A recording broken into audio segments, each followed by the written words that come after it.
Glória a Deus. Queridos, a paz do Senhor a todos.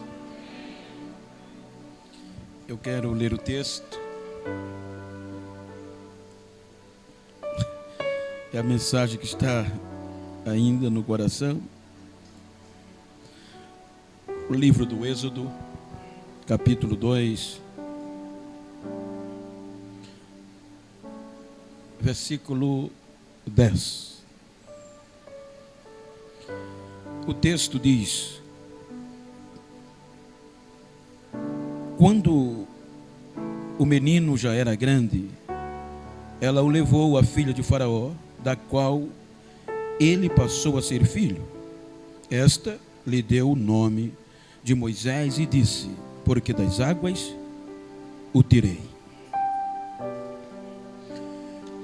Queridos, como trata-se de um culto de reflexão de Santa Ceia,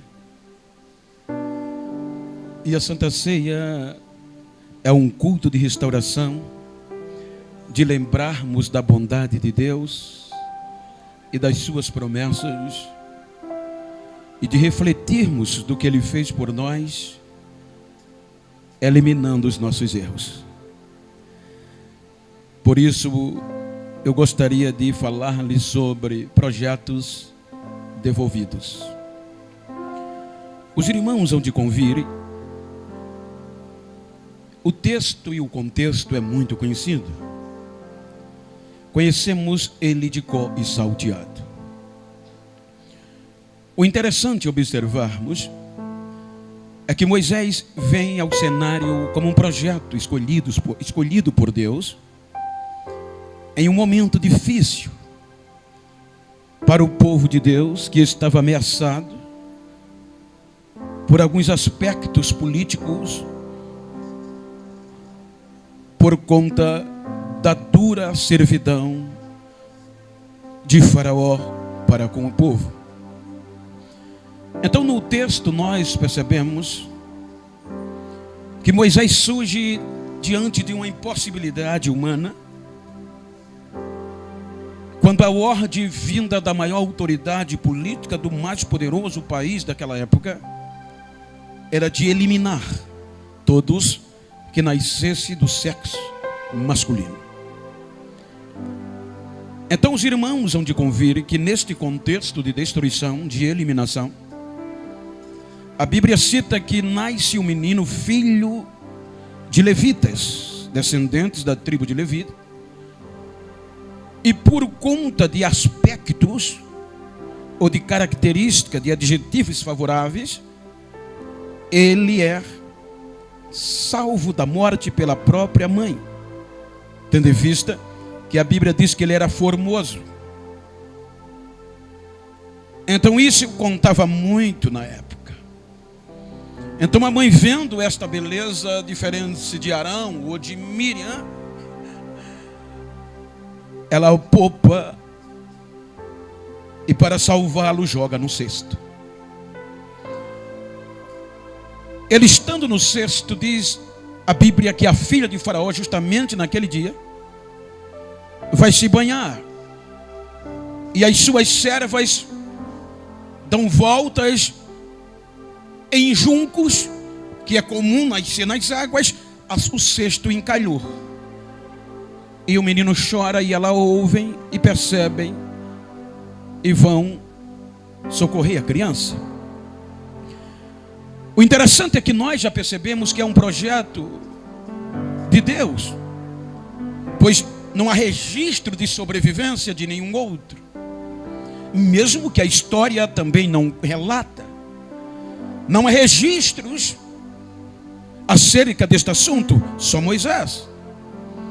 E o interessante é que Miriam, sua irmã, está de olho.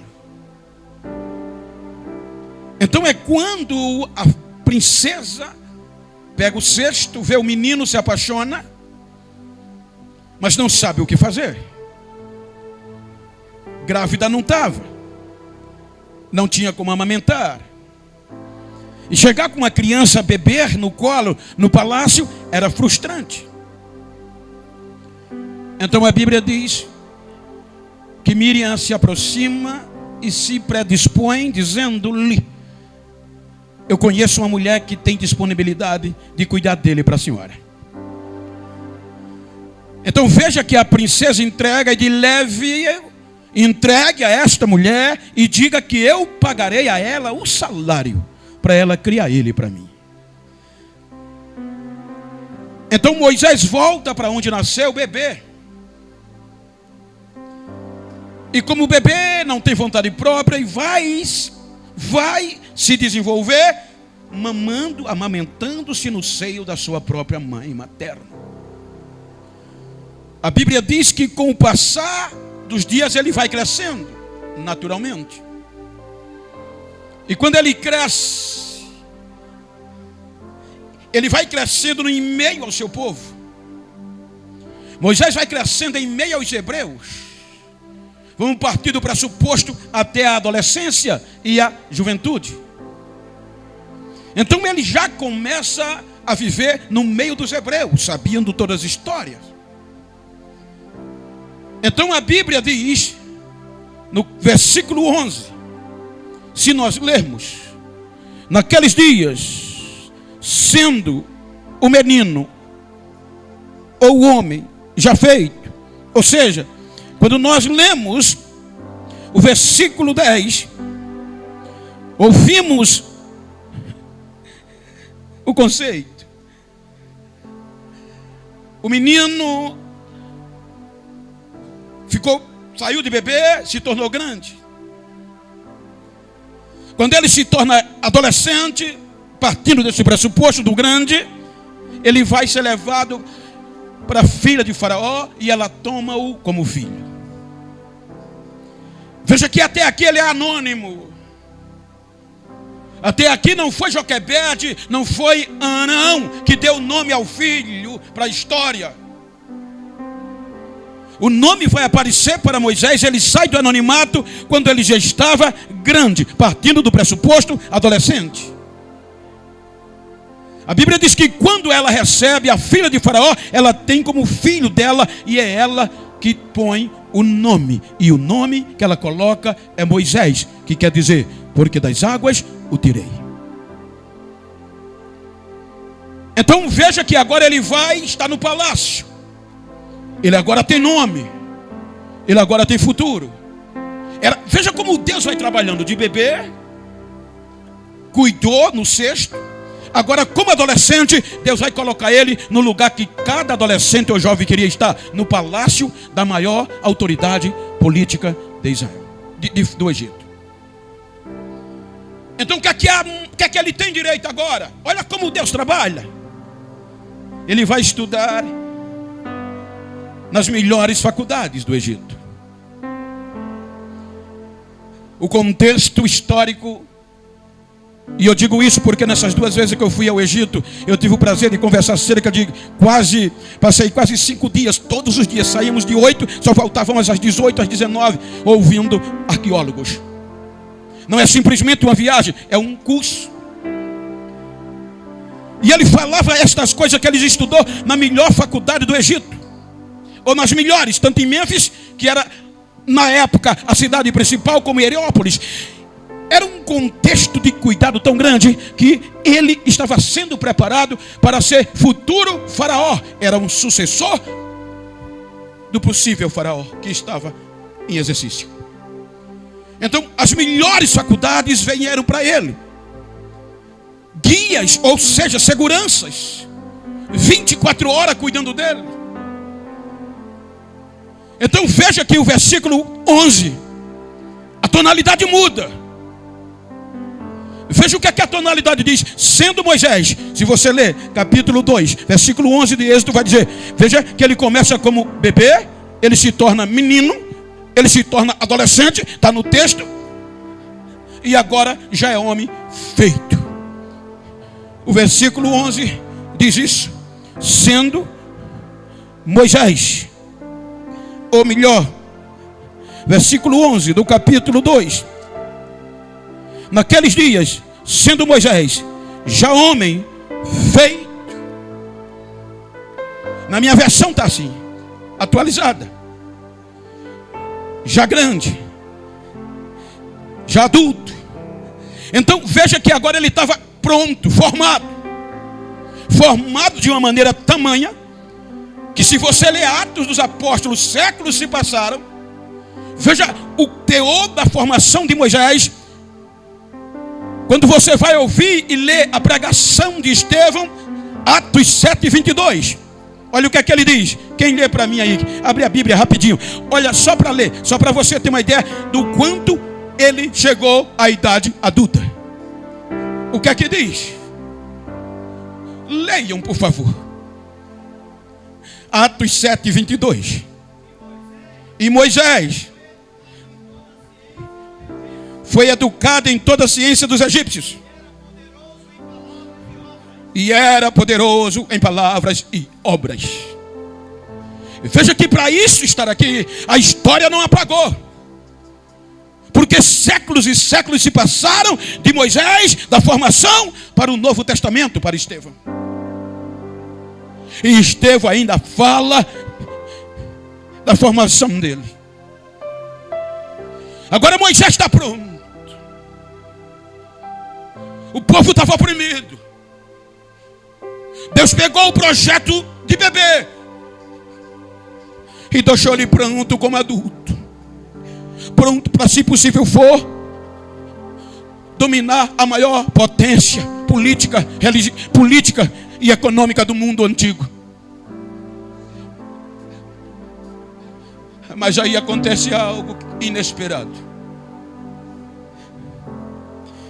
O versículo 11 diz que, sendo ele já homem feito ou já adulto, saiu para visitar os seus irmãos e viu o trabalho pesado que faziam.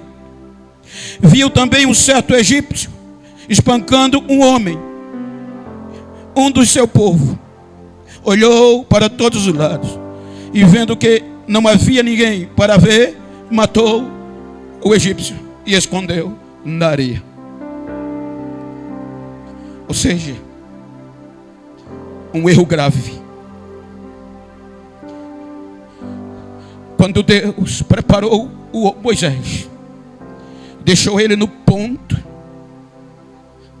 Moisés erra. E ele não podia errar. Ou melhor, não devia. Era um projeto de Deus. Desde bebê até adulto, Deus cuidou e deixou-o no ponto. Vou te usar agora. Mas ele tinha o pavio curto. O defeito dele era não se controlar. Com toda a formação, o erro vem. E ele comete um erro, matando um egípcio e escondendo na areia. E segundo a história egípcia, era um dos maiores crimes. Então ali escondeu, acabou, ninguém viu. Então, na sequência dos acontecimentos, não dos dias, a Bíblia diz que ele vê de novo 2 hebreus brigando. E veja que o texto diz que quando ele foi matar o Egito, ele olhou de um lado para o outro, todos os lados, e ninguém ele viu observando. Então, quando viu que ninguém estava olhando, ele matou o Egito e escondeu. Aí, na outra ocasião, ele vê 2 irmãos hebreus brigando. E ele vai dar um conselho. Por que você está batendo no seu próprio irmão, no seu patrício? Quem agredia disse: o que é que você tem comigo? Você quer se meter aqui porque você pensa que eu não vi o que você fez?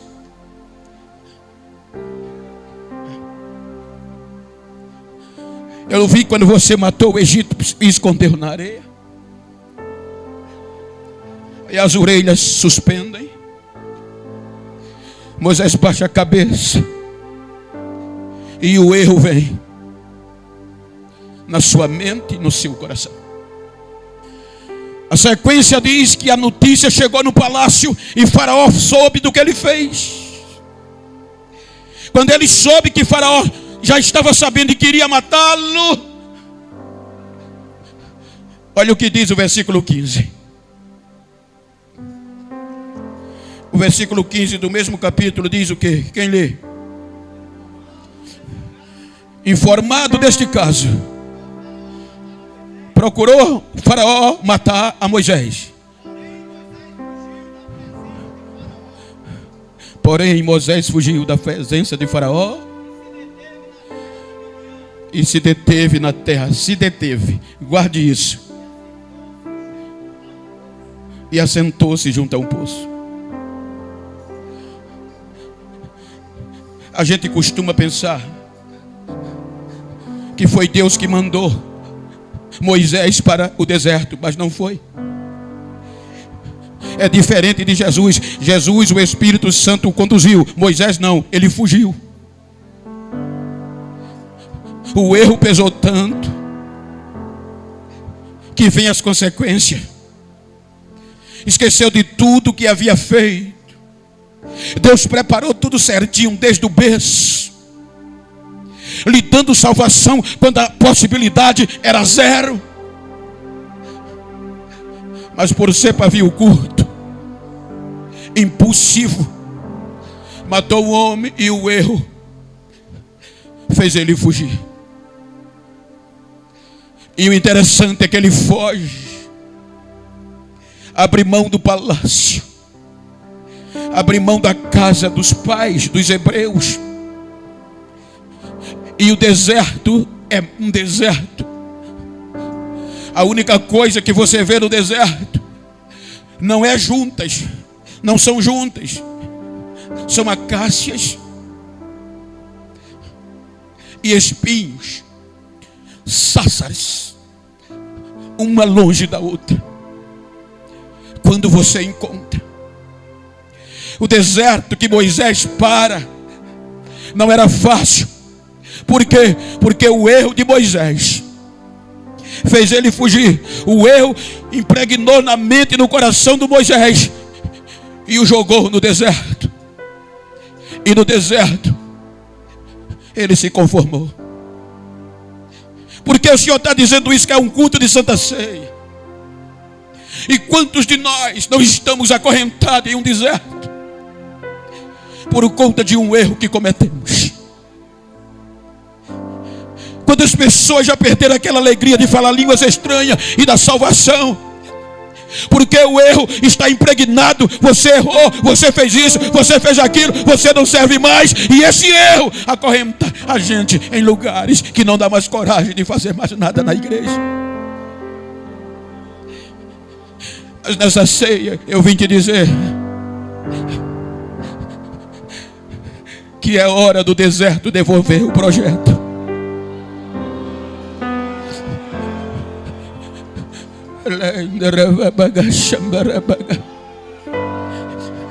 É difícil, você não consegue separar o fracasso do sucesso. Todos os grandes de sucesso tiveram fracassos. Eu li um texto quando estava preparando esta mensagem, ou estudando ainda, como ainda estou. E eu achei interessante que no século passado, um homem chamado Babe Ruth, norte-americano, lutador ou esportista de beisebol, e ele foi o único no seu tempo que conseguiu o recorde de rebatidas, 714 rebatidas, recorde até hoje é falado. Liguei para um amigo da região de Massachusetts e perguntando como era a pronúncia real do nome dele. Ele disse: ele é daqui, da minha cidade, pertinho de mim. Veja quando ele se tornou tão famoso que até hoje os mais jovens ainda lembram e sabem pela história. Mas o que a história não conta, e está nas entrelinhas que a gente vê, é que do jeito que ele foi recordista, 714 rebatidas, ele também era recordista de erros. Ele também tinha recorde de erro. Para ele acertar 714, ele superou todos nos erros, mas ele não desistiu. O erro não parou ele de chegar ao sucesso. É impossível separar. O deserto segurou Moisés por conta de um erro. Veja que esse erro fez ele abrir mão de tudo. Esse erro, ele esqueceu de Joquebede, esqueceu de Miriam, esqueceu da família. Porque o erro pegou ele e acorrentou no deserto. Você daqui não vai mais sair, você errou. Ou seja, eu quero imaginar que todas as vezes que ele tentava levantar, o erro dizia: você matou. Pergunta para quem está ao teu lado: qual é o erro que está te acorrentando? Se é que existe. Mas se eu perguntar quem daqui já não errou, levante a mão.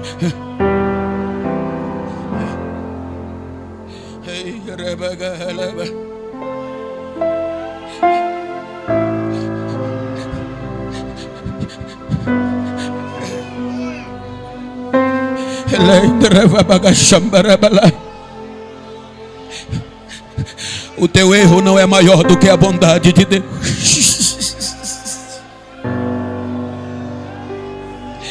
Você é um projeto de Deus, não foi o erro que vai te afastar dele. O erro, Deus permitiu e ficou em silêncio para Moisés aprender com os erros. Eu estava lendo, eu gosto de ler artigos, eu gosto de ler, estou lendo muito pouco hoje. E eu achei interessante quando eu estava lendo um livro, e aquele livro contava uma história dizendo que um grande diretor de um banco famoso ficou velho.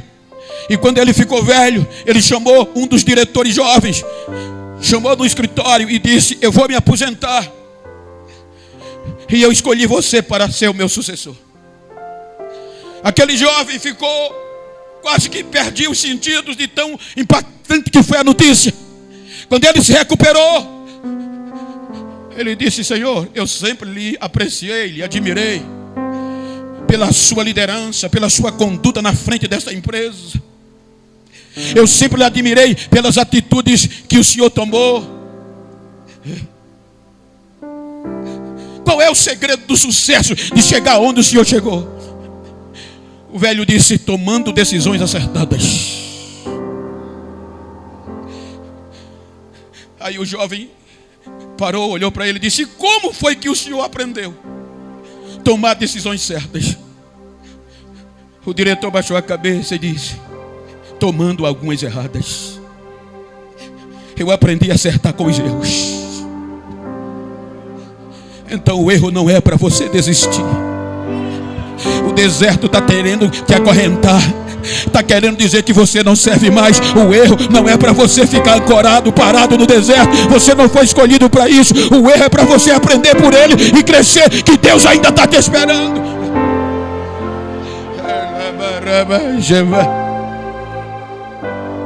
É ceia, é culto de sairmos daqui restaurado. Não é um culto qualquer, é o culto da gente voltar ao Calvário e fazer como Martim Lutero disse, quando o diabo usava os erros e dizia: você errou, você é pecador, mas ele lembrava e dizia: o sangue de Jesus Cristo me purifica de todos os meus erros ou pecado.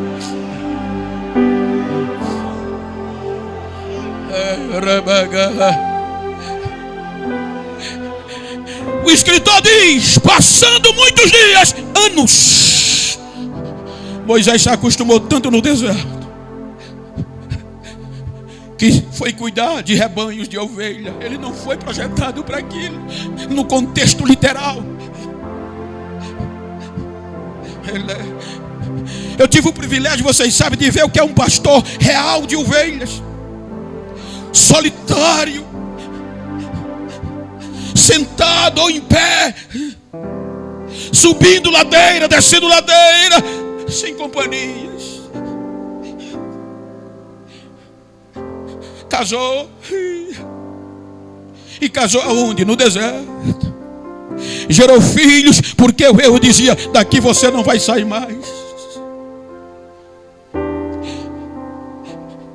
Aí o escritor diz: passando muitos dias,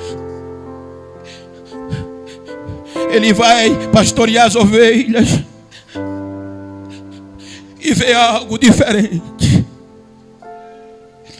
Ele vê uma moita de sarça pegando fogo. Era comum no deserto, mas o problema era que o fogo não consumia a sarça. Deus deu ordem, um anjo. Passaram anos e anos no deserto, dizia: daqui você não vai mais. Aí Deus vai e diz: anjo, vai tocar fogo na sarça, vai, e não deixa ela se consumir. Ele não esperava. A sarça queima e ele é atraído pela sarça. e diz: eu vou ver que maravilha é essa. Pasmem. O texto diz que quando ele vai se aproximando, o anjo não fala, quem fala é o próprio Deus. Deus vai no deserto e diz: Moisés, ele chama pelo nome. Moisés, Moisés, não se aproxima, porque o lugar que você está é terra santa. Olhe, pode ler o Êxodo que você quiser, a versão que você quiser. Quando Deus chega, não chega passando erro na cara dele. Deus não chega dizendo: eu vi o que você fez, você errou. Deus disse: não chegou a hora, eu vim te buscar. O deserto vai ter que devolver você para mim.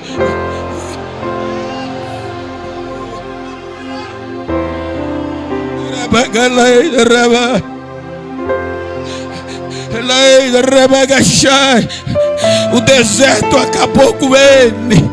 O deserto tirou até o direito de fala bonita dele. O deserto tirou a poderosa obra dele. O deserto tirou o diploma dele. O deserto tirou a perspectiva de ser faraó dele. Mas Deus não desistiu. Vai lá e diz: você ainda serve. Eu estou precisando de você. É hora de voltar.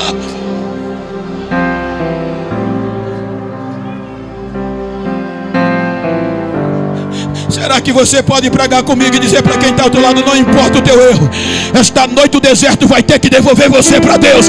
Esta noite o esquecimento, o anonimato vai ter que devolver você para Deus.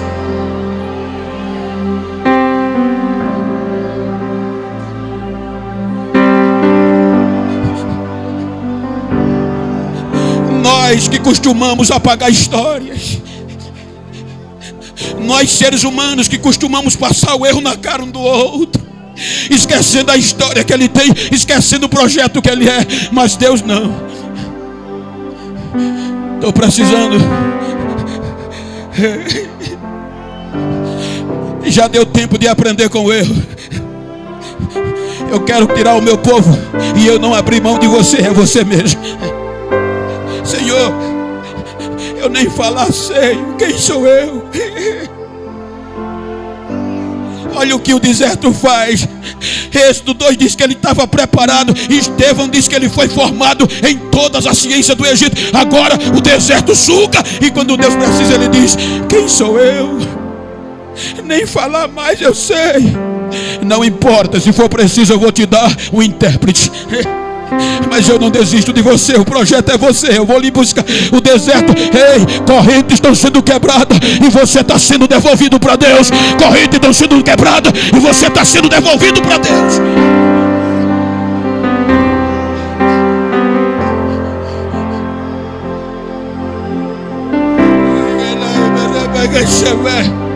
Oh, companheiro, não são os nossos erros que vai fazer Deus desistir de nós. Agora, pasmem,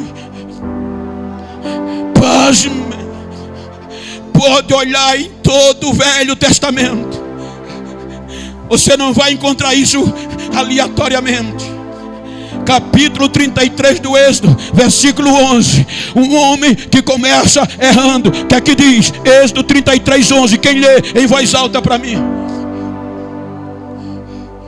Olha o que é que diz a história. Falava o Senhor com Moisés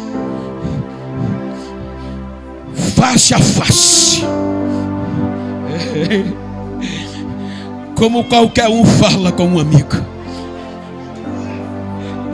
Deus chegava para Moisés como eu estou assim com o Senhor, pastor, cara a cara, meu amigo.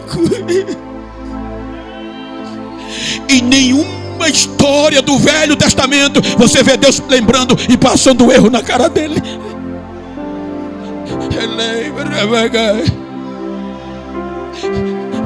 Então esta ceia é para você lembrar da bondade dele.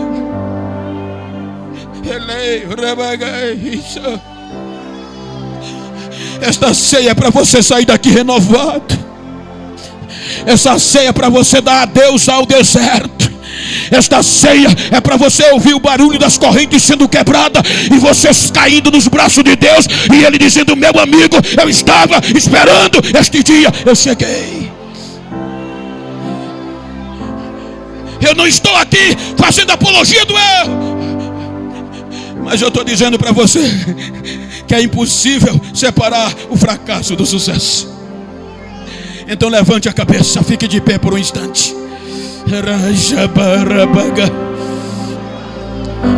Como você chegou aqui?